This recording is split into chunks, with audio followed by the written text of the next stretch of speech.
ఫోటోని కుట్టేద్దాం. నగరంలో సరికొత్తగా ట్రెండ్ అవుతున్న ఎంబ్రాయిడరీ స్టైల్. పూర్తి వివరాలకు చదవండి రేపటి సాక్షి హైదరాబాద్ ఎడిషన్. ఏలూరు జిల్లా జోగన్నపాలెం ఎంపీపీ స్కూల్లో విద్యార్థులు అస్వస్థతకు గురి కావడం కలవరపెడుతోంది. 9 మంది చిన్నారులు వాంతులు, కడుపు నొప్పి సమస్యలతో ఆసుపత్రి పాలయ్యారు. సకాలంలో అధికారులు స్పందించకపోవడంతో విద్యార్థులు తీవ్ర ఇబ్బందులు పడ్డారు. సమాచారం తెలుసుకున్న డీఈఓ సంబంధిత ఉద్యోగులపై కఠిన చర్యలు తీసుకుంటామని తెలిపారు.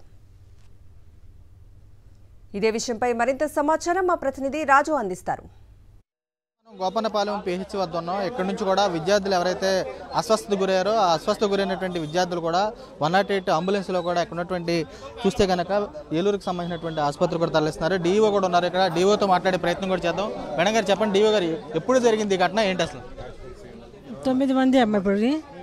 మనకి తెలిసిన విషయము 6 o'clock తెలిసింది.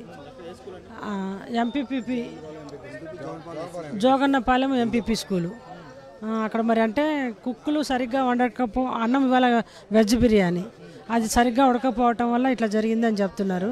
ఆయన నేను హెచ్ఎం మీద వాళ్ళ మీద యాక్షన్ తీసుకుంటాను. ఇప్పుడు మధ్యాహ్నం జరిగింది అయినా కానీ మీరు సరిగ్గా స్పందించబోవటం ఏంటి అసలు? మాకు తెలియలేదు, మాకు తెలియలేదు. ఇప్పుడు 6 గంటలకు తెలిసింది మనకి. అది తెలిసిన తర్వాత ఇది మన ఎంఈఓని పంపించాను. హెచ్ఎం ఇక్కడ ఉన్నారు. మరి నేను వేరే మీటింగ్కి వెళ్ళి ఇప్పుడు వచ్చాను హడావుడిగా. ఇదిగో ఏలూరు గవర్నమెంట్ ఆసుపత్రి. అయినా పిల్లల ఆరోగ్యం నిలకడగానే ఉంది. ఫుడ్ ఆల్రెడీ బాగోట్లేదు అంటున్నారు. ఆల్రెడీ గతంలో కంప్లైంట్ చేసినా చర్యలు తీసుకోలేదు అంటున్నారు. ఏమేం చూస్తారు మీరు?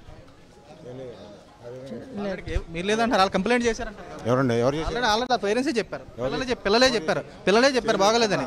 పిల్లలే చెప్పారు ఆల్రెడీ బాగలేదని. మీరు చెప్పండి, ఏం చూస్తే ఎటువంటి చర్యలు తీసుకుంటారు కదా? హెచ్ఎంను సస్పెండ్ చేస్తాం ఇమీడియట్గా.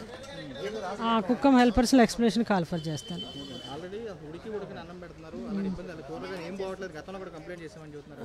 అంటే మరి నా దృష్టి దాకా రాలేదు అది.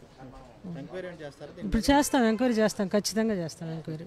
చూడొచ్చు, పురుషాలు కూడా ఎవరైతే అస్వస్థకు గురైనటువంటి విద్యార్థులు ఎవరైతే ఉన్నారో వారిని కూడా ఏలూరుకి సంబంధించినటువంటి మెరుగైన వైద్యం కోసం ఆసుపత్రికి తరలిస్తున్నారు. చూస్తే కనుక ఏదైతే పాఠశాలకు సంబంధించినటువంటి హెచ్ఎం మీద కూడా చర్యలు తీసుకుంటామని చెప్పి కూడా డీఈఓ కూడా స్పష్టం చేసే కనబడుతుంది.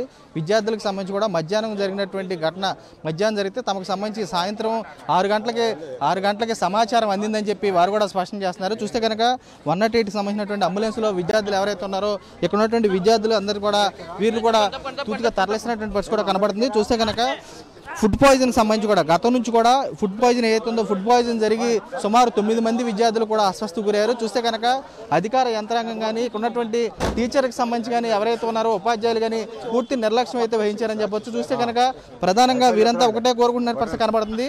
చూస్తే విద్యార్థులకు సంబంధించి అస్వస్థకు గురవడం పట్ల పూర్తిగా ఎంక్వైరీ చేస్తామని చెప్పి డీఈఓ కూడా స్పష్టం చేసే పరిస్థితి కూడా కనబడుతుంది. కుమార్ రాజు, సాక్షి టీవీ, ఏలూరు జిల్లా నుంచి.